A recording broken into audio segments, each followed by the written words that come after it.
আসসালামু আলাইকুম। এই যে আজকে কিছুদিন যাবৎ আমি অনেক অসুস্থ, তো ডক্টর দেখাইছি, তারপরে ঠান্ডা কাশি ছাড়তেছে না। তো এখন ডক্টর দেখানোর পরে বলতেছে যে নাকের ভিতরে পলিপাস বা মাংস জাতীয় কিছু একটা বলছে। তো এখন ডক্টর দেখাতে যাব। তো এখন রেডি হয়ে নিলাম। এই যে দুপুর 3টার দিকে ডক্টর বসবে, তো এখন যাওয়া যাক। তো চলে তো বাসা থেকে বের হয়ে গেলাম। বাসা থেকে বের হয়ে এখন এই যে অটো ধরে তারপরে যাব বাস স্ট্যান্ড। তো আজকে যাব হচ্ছে গুলিস্তান দিয়ে, তারপরে কমলাপুর বাজার। তো ওখানে একজন নতুন ডক্টরের সন্ধান পেয়েছি, ওখানে যাব, দেখি কি হয়। তো এখন এই যে বের হয়ে গেলাম, সিঁড়ি দিয়ে নেমে গেলাম। তো যাওয়া যাক, যাচ্ছি।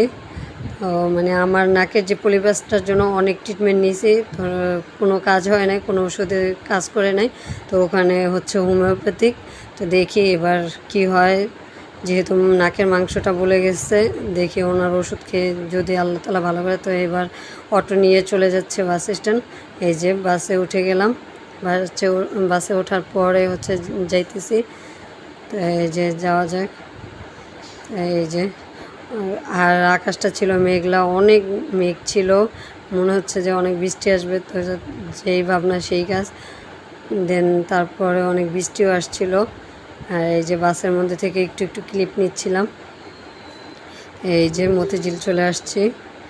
এই যে রিক্সা নিয়ে মতিঝিল চলে আসলাম, যাচ্ছি কমলাপুর বাজারের উদ্দেশ্যে। তো ওখানে শুনছি যে আজিজুর রহমান স্যার নাকি অনেক ভালো ট্রিটমেন্ট দেয়। তো এই যে ভার্টেক্স হোমিও হল, তো ওনার কাছে দেখাবো। এই যে আসলাম চেম্বারে এসে ওয়েট করতেছি। এই যে এরপরে ওয়েট করতেছিলাম ডক্টরের কাছে, ডক্টরকে দেখাবো বলে। তো এই যে ফাইনালি ডক্টরের কাছে চলে আসলাম।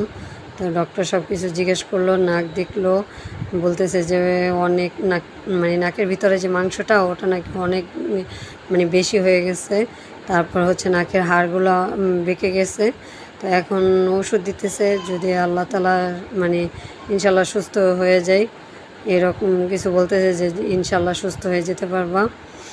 ঠিক আছে, তো এই যে এই আর কি। তো ডক্টর সব কিছু জিজ্ঞেস করার পরে এই যে প্রেসক্রিপশন লিখতেছে আর ওষুধগুলো ভালোভাবে বুঝাই দিচ্ছে। কিন্তু ওনার ওষুধগুলো খাওয়ার পরে আমি মানে ভালোই লাগছিল কিছুদিন, মানে ঠান্ডা, তারপর কাশিটা কমতেছে, আর নাকের ভিতরে যে মাংসের এইটা ওটাও কমতেছে। তো এই যে হসপিটাল থেকে বের হয়ে এখন রিক্সা নিয়ে আবারও চলে আসবো গুলিস্তানে লেগুনার করে বাসায় চলে আসব। তো তার মধ্যে অনেক বৃষ্টি হচ্ছিল, প্রচণ্ড পরিমাণে বৃষ্টি। তো আজকের ভিডিওটা এই পর্যন্তই। যে যেখান থেকে দেখছেন আমার চ্যানেলটিকে সাবস্ক্রাইব করে দিবেন, লাইক দিয়ে পাশে থাকবেন। তো আল্লাহ হাফেজ।